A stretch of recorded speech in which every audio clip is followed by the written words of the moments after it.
Hola opositoras, bienvenidas un día más a la clase de preparación de las oposiciones de imagen para el diagnóstico y hoy empezamos el tema 10 de dosimetría de área. Este tema, al igual que, si no lo recuerdo, es el tema 8 que vimos, o el tema 7, se ha visto afectado por pequeños cambios en tema de legislación porque, entre otras cosas, el Real Decreto que entró en vigor en diciembre del 2022 cambió ciertas cosas, ciertos aspectos, y las leyes que regulan las infracciones y las sanciones también han tenido una que otra actualización, la última siendo también en el 2022. Tenéis todo puesto en los apuntes que ya están subidos a la plataforma. Vamos a empezar el tema. Veamos lo que son los conceptos generales.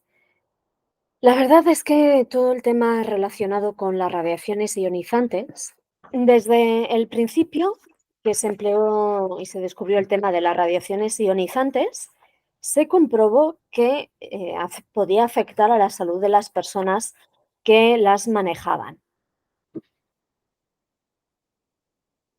Eso en principio, los primeros descubrimientos fue sobre todo cuando se emplearon el radio y con la radiactividad, pero posteriormente también se fueron viendo esos efectos con las radiaciones ionizantes, los rayos X.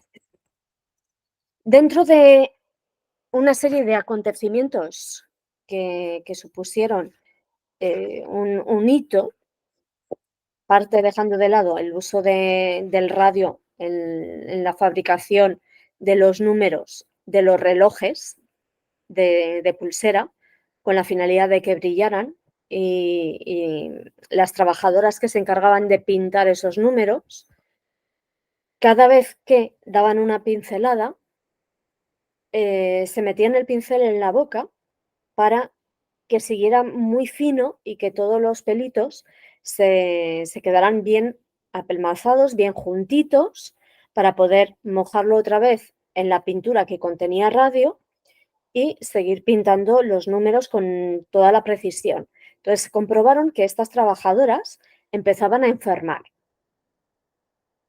Y después, con la radiactividad artificial, al descubrir el yodo 131, vieron que era útil para tratar el hipertiroidismo. Y luego, pues obviamente, Röntgen con su aplicación de los rayos X.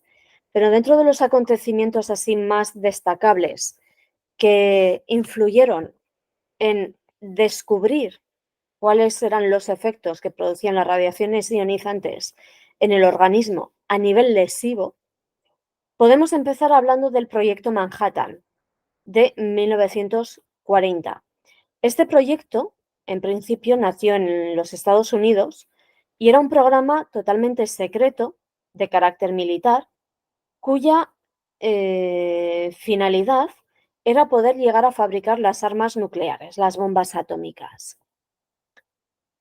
Conforme iban investigando e iban trabajando con el material radiactivo, los trabajadores y los obreros que estaban implicados en ello y los científicos empezaron a sufrir daños a consecuencia de esa exposición a la radiación, porque en ese momento no se contaba con los medios de barrera que a día de hoy se emplea y sobre todo porque en ese momento aún se desconocía. A raíz de aquello, lo que fue la administración americana, estadounidense, diseñó y creó un plan de protección frente a los efectos nocivos de la radiación ionizante. Además, el proyecto Manhattan en este momento se está teniendo un boom, el conocimiento gracias a la película Oppenheimer, que se basa fundamentalmente en la elaboración de este proyecto. El segundo hito, que supuso también un antes y un después, fue en 1945, en la finalización de la Segunda Guerra Mundial, cuando Estados Unidos lanzaron las bombas atómicas sobre las ciudades de Hiroshima y Nagasaki. Obviamente, al ser bombas, crearon una gran destrucción a nivel material, a nivel humanos en la zona de impacto,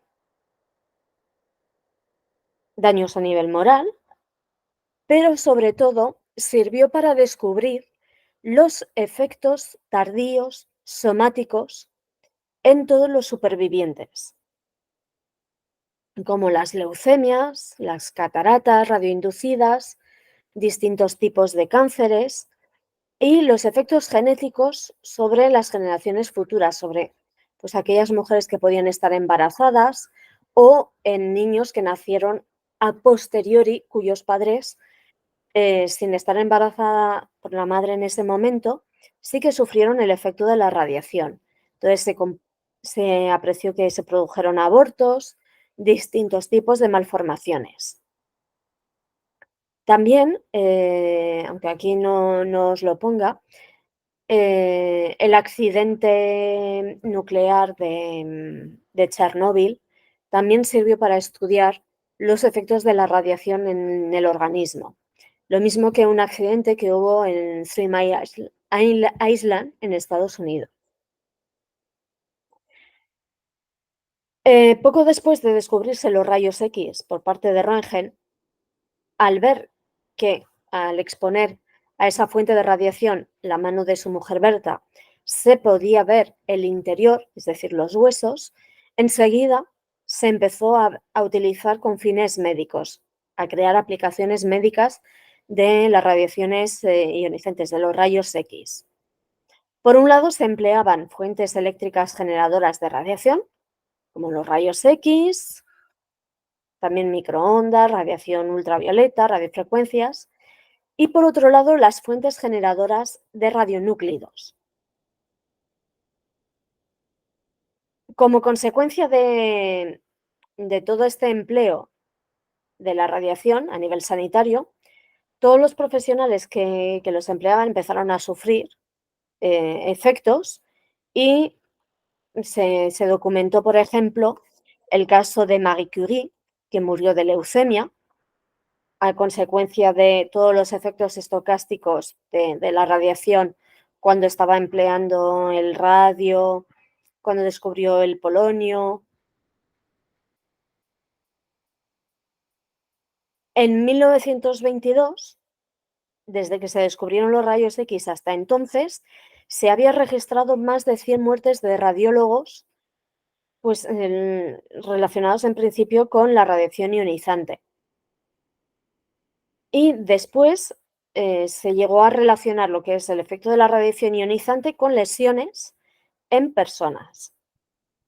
Y por ello, a consecuencia de todo esto que se describió y se fue constatando, se creó el Comité Internacional para realizar todas las recomendaciones necesarias para la protección ocupacional de los trabajadores y profesionales y de todo el público en general, con la radioprotección poblacional. Como vimos en temas anteriores, sabemos que la ICRP es el organismo que se encarga a nivel internacional de elaborar las recomendaciones en materia de radioprotección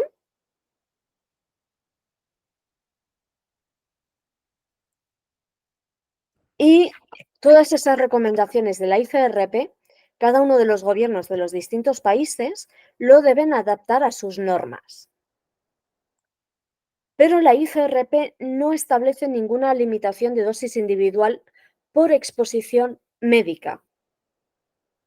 Es decir, no establece ningún límite de dosis por hacer radiografías, por hacer tags, ni nada. Para ello no hay una normativa que sea clara y que lo regule como tal. En radiodiagnóstico lo que se emplea es protocolos de trabajo y controles de garantía de calidad. Y en cambio, para medicina nuclear, lo que se establece son dosis máximas. Esas dosis son lo máximo autorizado para los adultos, para cada prueba, para cada exploración. Y se establece también lo que es una dosis mínima necesaria para realizar el estudio con criterio de calidad. Se establece también qué radiofármaco se debe emplear para qué prueba y qué dosis en milicurios por kilo de paciente. En radioterapia, lo que los límites de dosis o la regulación va a depender de la finalidad del tratamiento. Si las características del tratamiento es un tratamiento paliativo, la dosis va a ser mayor.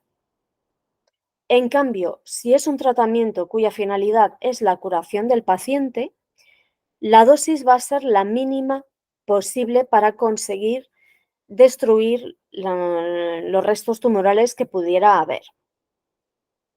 Vamos con la clasificación y señalización de las zonas.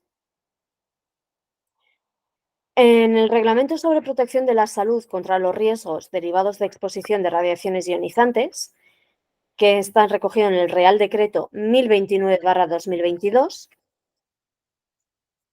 el responsable de identificar y delimitar todos los lugares de trabajo en lo que se pueda haber una dosis de radiación es el titular de la práctica.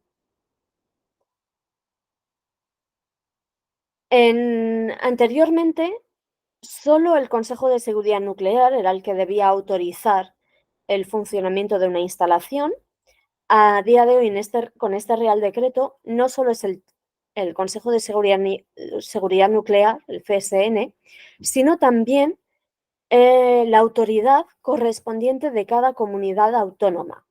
Los dos son los que deben autorizar la puesta en marcha de una instalación y todo lo relacionado. Pero el que determina la clasificación de zonas es el titular de la práctica y para ello debe hacer una evaluación previa y clasificará, establecerá qué zonas son cada una dependiendo del riesgo de exposición y teniendo en cuenta lo que es la probabilidad y magnitud de las exposiciones potenciales. Todas estas medidas de protección tienen que adaptarse a las características de las instalaciones y de las fuentes de radiación ionizante.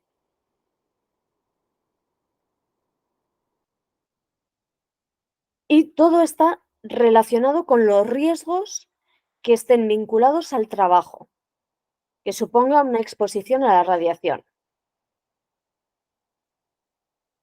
Por lo tanto, establecerá y etiquetará y determinará todos los lugares en los que exista la posibilidad de recibir una dosis efectiva superior a 1 milisievert por año oficial o una dosis equivalente superior a 1/10 de los límites para el cristalino, piel y extremidades. Todas aquellas zonas en las que exista esa posibilidad de recibir esas dosis tendrán que estar clasificadas. Si no existe esa posibilidad, es una zona libre. El símbolo es un símbolo internacional que se denomina trisector. Viene registrado todas las características, lo que es medidas, diámetros, circunferencia interior, en esta norma, la UNE 73-302. Os incluiré una imagen con las medidas del trisector, porque sí que me suena que en una oposición, en una pregunta, cayó precisamente algo relacionado con ello. Entonces os lo incluiré.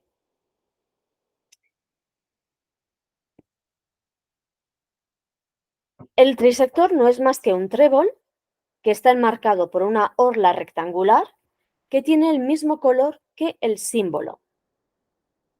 Además, tendrá una leyenda que va a indicar el tipo de riesgo. Cada uno de los colores va a indicar la clasificación de la zona. La leyenda, que va a ir tanto en la parte superior de la señal, nos va a referir el tipo de zona, mientras que la leyenda, que está en la parte inferior, indicará el riesgo.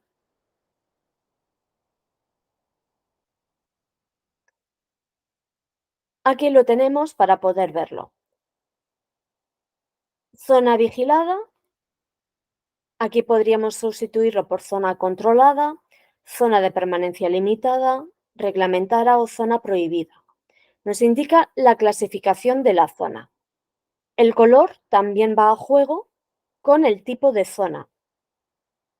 En la leyenda de abajo nos podemos encontrar riesgo de irradiación, riesgo de contaminación y riesgo de irradiación y contaminación. Además, para reforzar visualmente la leyenda inferior, el trébol va acompañado, el trisector, por unos símbolos.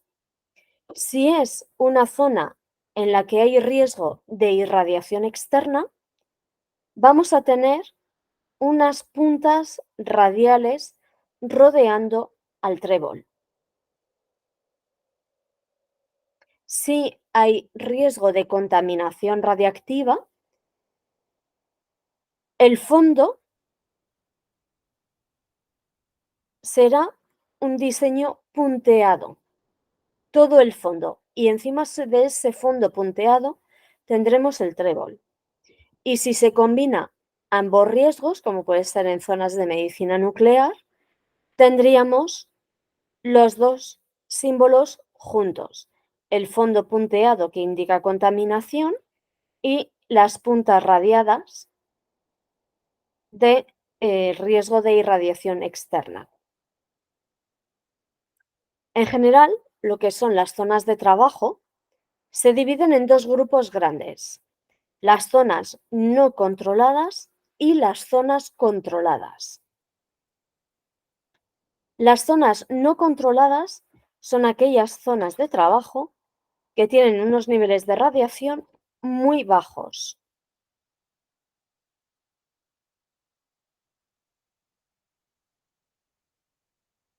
Por no decir que prácticamente no hay radiación.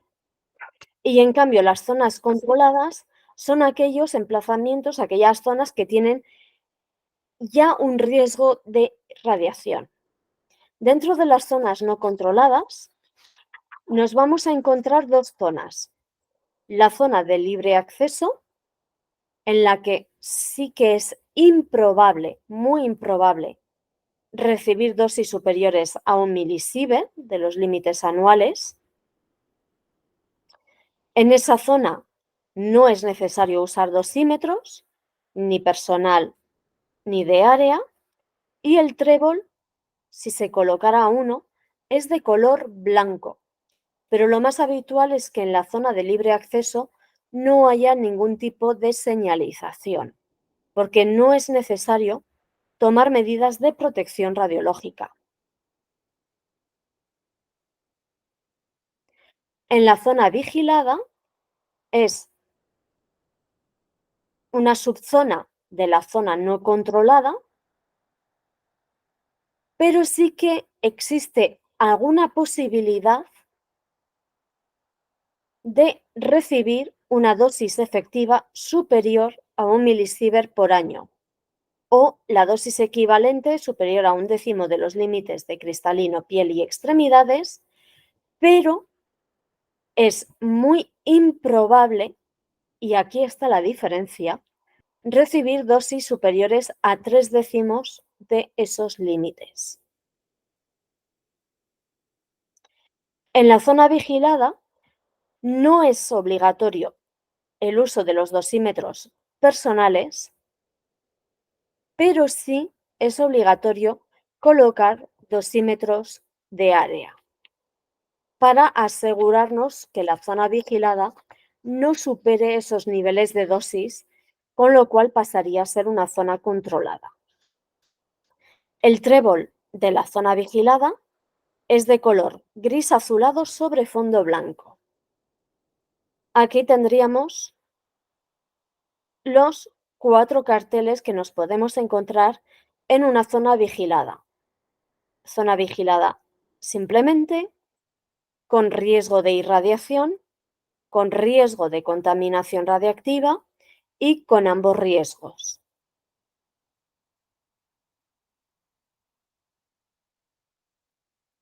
Las zonas controladas son aquellas en las que existe la posibilidad de recibir dosis efectivas superiores a 6 milisievert por año oficial o dosis equivalente superior a 3 décimos de los límites de cristalino, piel y extremidades.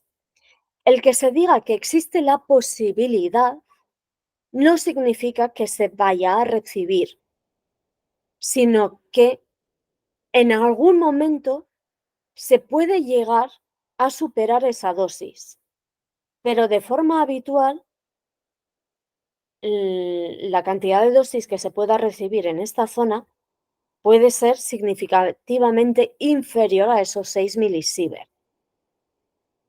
Pero como existe la posibilidad, se tiene que identificar. El color del trébol es verde sobre fondo blanco. Y en una zona controlada se debe usar dosímetros personales.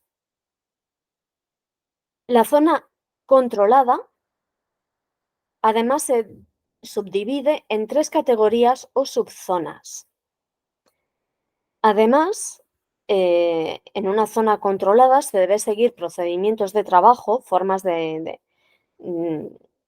lo que son manuales, programas, para reducir la exposición a la radiación. Y en el caso de que se trabaje en un servicio de medicina nuclear o con sustancias radiactivas, controlar el que se pueda producir una dispersión de las sustancias. Y que haya protocolos para prevenir y limitar el que se pueda producir algún tipo de accidente y que sea demasiado grande, es decir, controlar su magnitud. Aquí tendríamos los distintos tréboles con los cuales identificaríamos lo que es una zona controlada. Simple, con riesgo de irradiación, con riesgo de contaminación y con ambos. La zona de permanencia limitada, y aquí es donde varían las otras 3 zonas. Es por la probabilidad de alcanzar los 20 milisievert. Entonces, dentro de la zona controlada, si existe algún tipo de riesgo, alguna posibilidad de superar en algún momento los 20 milisievert, se considera una zona de permanencia limitada. Esta zona irá con un trébol de color amarillo sobre el fondo blanco y es necesario usar dosímetros. Estos serían los carteles, de zona de permanencia limitada, con riesgo de irradiación, de contaminación y de irradiación y contaminación. La zona reglamentada, que es la de trébol de color naranja, existe lo mismo, alguna posibilidad, existe el riesgo de superar los 20 milisievert, pero a diferencia de la anterior zona, es que se puede producir en cortos periodos de tiempo. Esta es la clave de la diferencia. En la zona de permanencia reglamentada, trébol de color naranja y se puede superar los 20 milisievert en cortos periodos de tiempo. Y en esta zona se necesitan unas prescripciones especiales desde el punto de vista de la optimización. Y por supuesto, es necesario los dosímetros personales. Y aquí tendríamos su etiquetado. Por poneros un ejemplo, porque normalmente estamos acostumbrados en radiodiagnóstico ver la zona vigilada y la zona controlada. Son los dos habituales que solemos ver, tanto el trébol gris azulado como el trébol verde. Normalmente en radiodiagnóstico suele ser raro encontrarnos con el trébol amarillo, pero por ejemplo en medicina nuclear el trébol amarillo se coloca en las puertas de las habitaciones de los pacientes a los que se les somete en un tratamiento de terapia metabólica. Por ejemplo, se les da el yodo 131 y en el momento que entran en la habitación, tras la toma de la pastilla de yodo, se coloca el trébol amarillo hasta que sus dosis bajen para poder poner el trébol verde.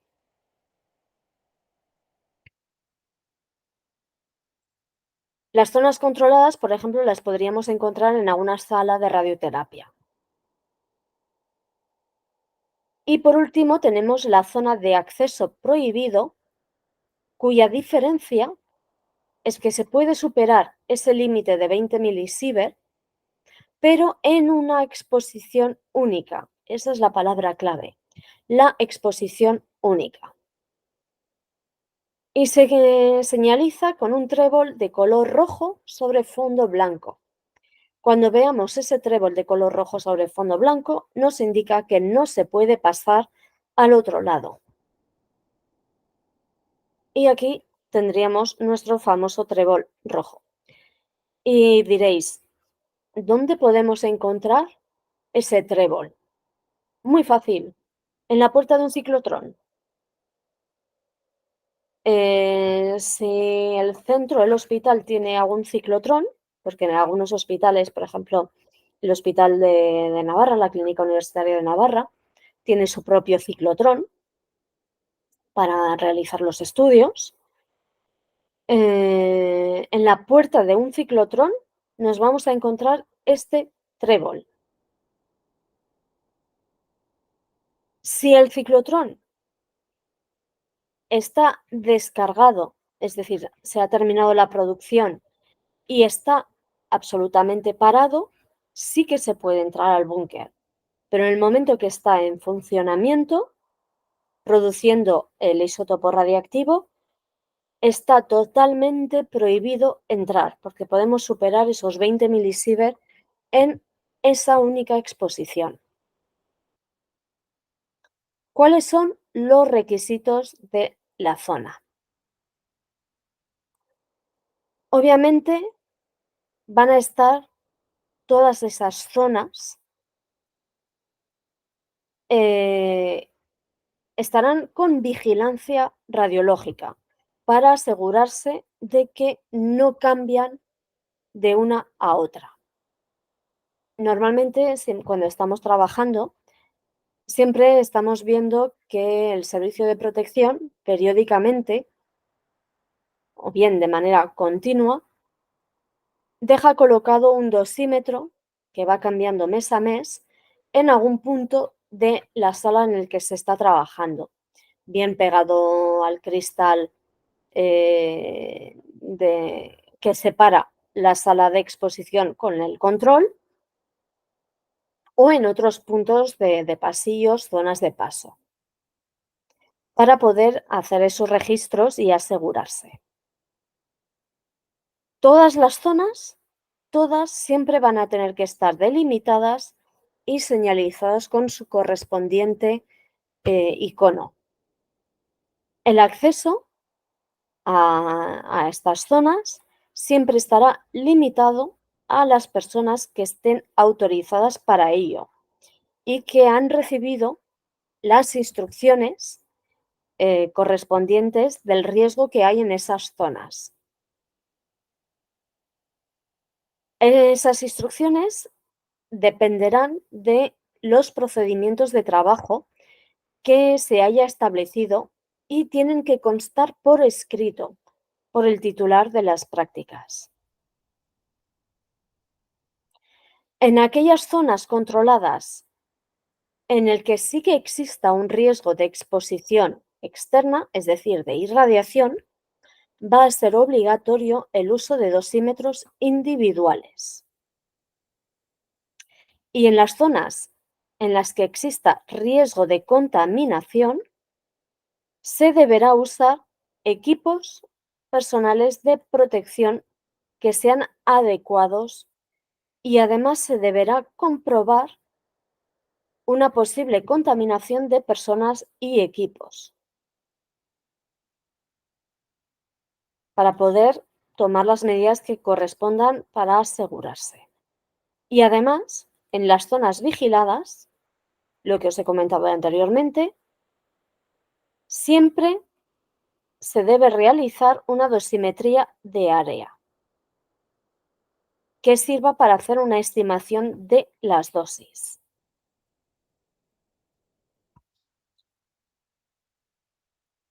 En los servicios de medicina nuclear, no sé si lo habréis visto, en las zonas en las que se administran los radiofármacos a los pacientes, se suele estar justo en la zona de acceso, colocado en la pared, un monitor que permite detectar un aumento de actividad. Cada vez que un paciente entra y sale a continuación con el radiofármaco ya administrado, siempre pita, emite un pequeño pitido para indicar que detecta radiación, que detecta radiactividad.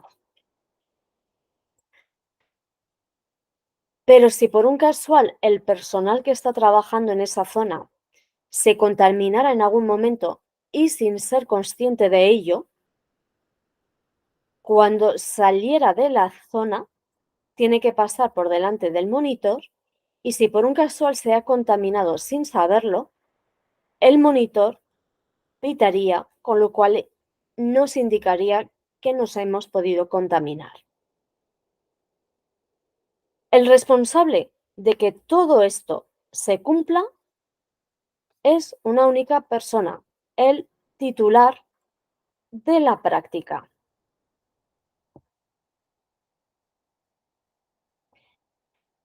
Y todo esto se realiza bajo la supervisión del Servicio de Protección Radiológica. En el caso de que no haya este servicio de protección radiológica, sería la Unidad Técnica de Protección Radiológica o, en su defecto, también el supervisor o la persona que tenga las funciones de protección radiológica.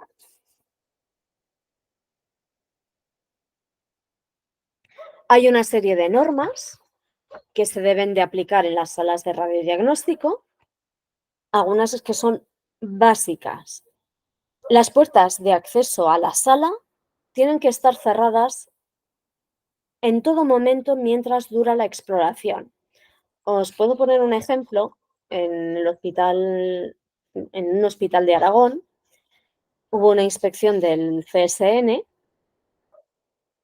y tuvieron una pequeña sanción porque las puertas no llevaban ningún tipo de seguro desde el interior de la sala de exploración. De tal manera que cualquiera podría abrir la puerta desde fuera.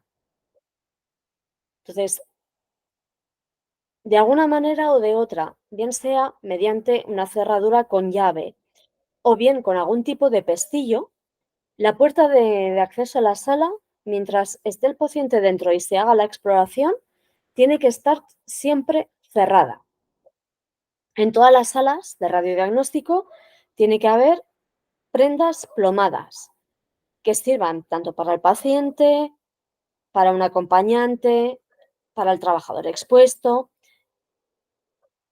Estas prendas plomadas serían protectores tiroideos, delantales plomados, guantes plomados, etcétera. Otra de las cuestiones básicas es que el haz de la radiación tiene que estar colimado al mínimo necesario para realizar el estudio y que el haz directo solo debe irradiar al paciente. Dentro de los controles de calidad se debe comprobar que los colimadores funcionan correctamente. Por supuesto, si se realiza un estudio en el que se pone un paciente en decúbito lateral, pues para hacer un abdomen en decúbito lateral, nunca el haz directo tiene que estar dirigido hacia el puesto de control o alguna ventana o puerta, porque nos encontramos a veces que alguna sala de radiodiagnóstico tiene ventana que da al exterior. En todo momento, mientras se realiza el estudio, el trabajador tendrá que estar detrás de la mámpara del puesto de control y no entrar en la sala. Esto, por ejemplo, es mucho más habitual en salas de mamografía, que simplemente es una mámpara lo que te separa del aparato. Si el equipo no está en funcionamiento, está fuera de funcionamiento, tiene que estar en condición de seguridad, de tal manera que nadie lo pueda poner en marcha ni lo pueda manipular si no es alguien relacionado con la instalación. Obviamente, todo el trabajador de categoría A, lo hemos visto en uno de los temas anteriores, debe llevar dosímetro personal y los trabajadores de categoría B que tengan asignado un dosímetro personal también lo tienen que llevar durante el turno.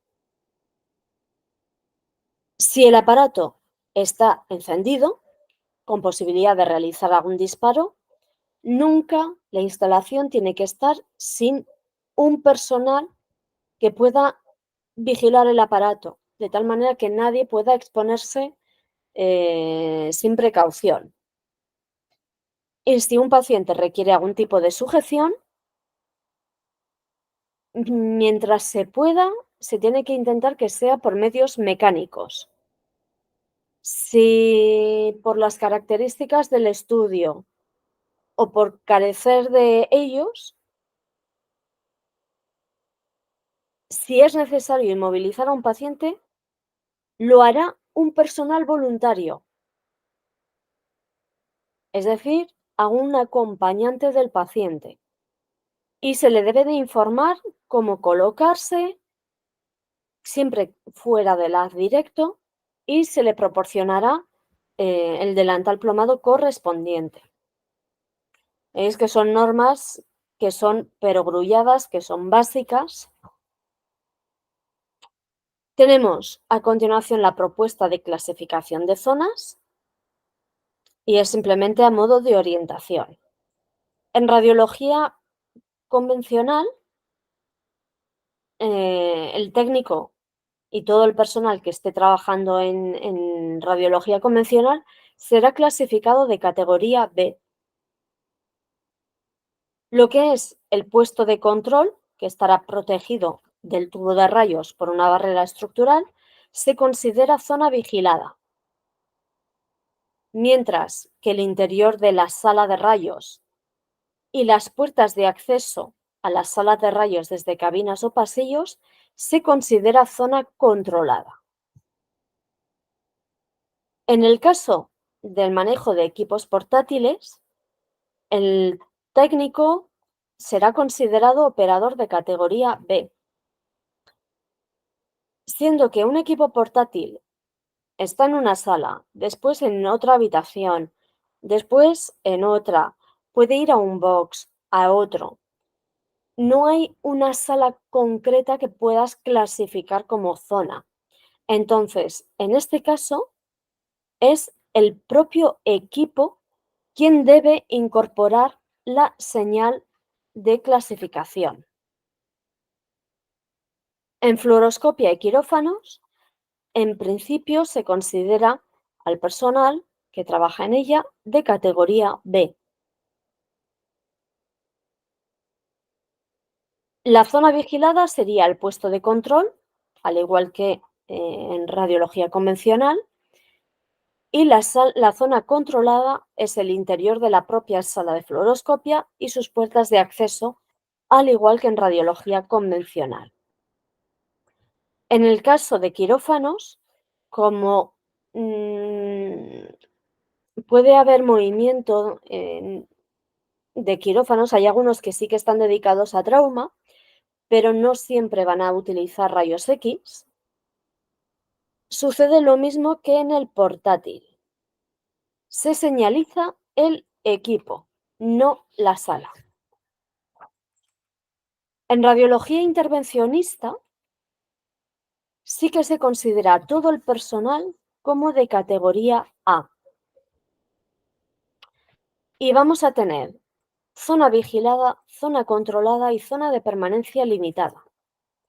La zona vigilada es el puesto de control, que está separado del equipo de fluoroscopia por la barrera estructural.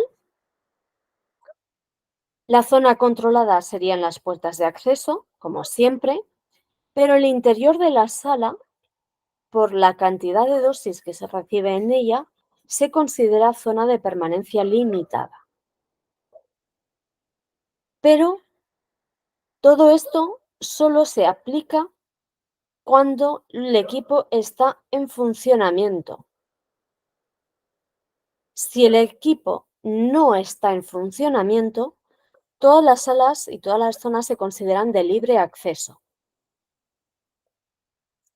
Para el TAC, todo el personal es de categoría B y, al igual que en los anteriores, el puesto de control es zona vigilada y el interior de la sala y las puertas de acceso a la sala son las zonas controladas.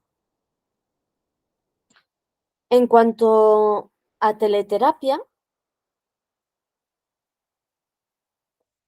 cuando los equipos están en funcionamiento, el puesto de control es la zona vigilada y, en cambio, el interior de la sala es una zona de acceso prohibido. Mientras que si no están en funcionamiento, la zona del puesto de control es de libre acceso y el interior de la sala pasa a ser zona controlada. En braquiterapia, la zona controlada es la gamateca y el acceso a las habitaciones y, en cambio, en cuanto hay pacientes que tengan fuentes radiactivas en su interior, se considera zona de permanencia limitada. Y en medicina nuclear sucede algo similar. El almacén de residuos radiactivos es una zona vigilada.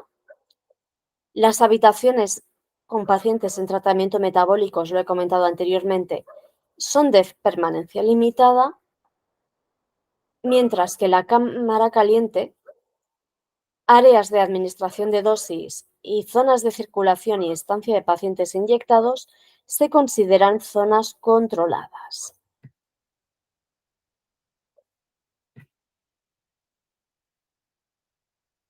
En cuanto a la inspección y control, todas las prácticas, actividades y entidades que están mencionadas en este Real Decreto, en el 1029/2022, estarán sometidas a una inspección que se realizará por el Consejo de Seguridad Nuclear. Os he comentado que para las puestas en marcha tiene que dar la autorización también la autoridad correspondiente de cada comunidad autónoma. Es un añadido de este Real Decreto. Pero Las inspecciones siempre serán por el Consejo de Seguridad Nuclear únicamente. Y el CSN también va a inspeccionar todos los servicios de protección radiológica y los servicios de dosimetría personal para asegurarse de que las características y las condiciones por las que fueron autorizadas se mantengan igual y que sigan actuando de la manera correcta.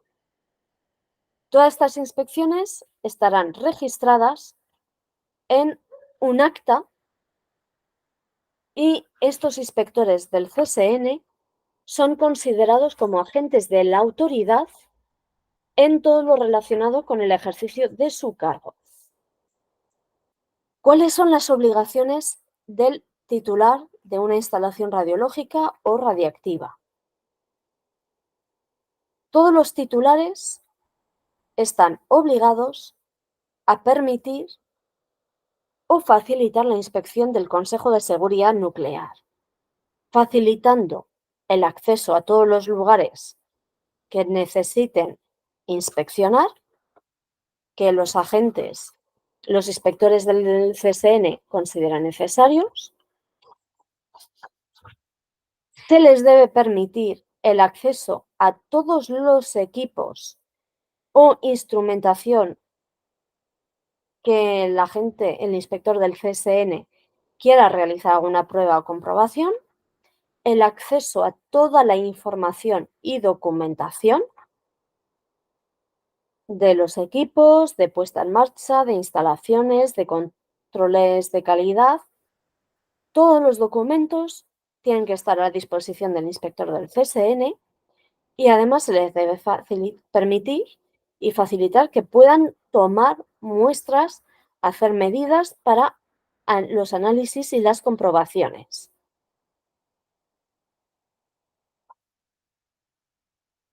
Y si el titular de la práctica así lo solicita, en el caso de la toma de muestras, el inspector tendrá que dejar una muestra que esté precintada y marcada para comprobar a posteriori si hay alguna discrepancia con el resultado de la inspección del CSN.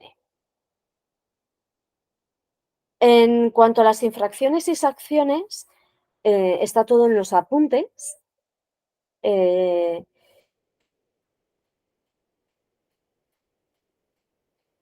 Está todo registrado en la Ley 25/1964, pero que ha ido sufriendo distintas modificaciones. Lo que son las infracciones se clasifican en muy graves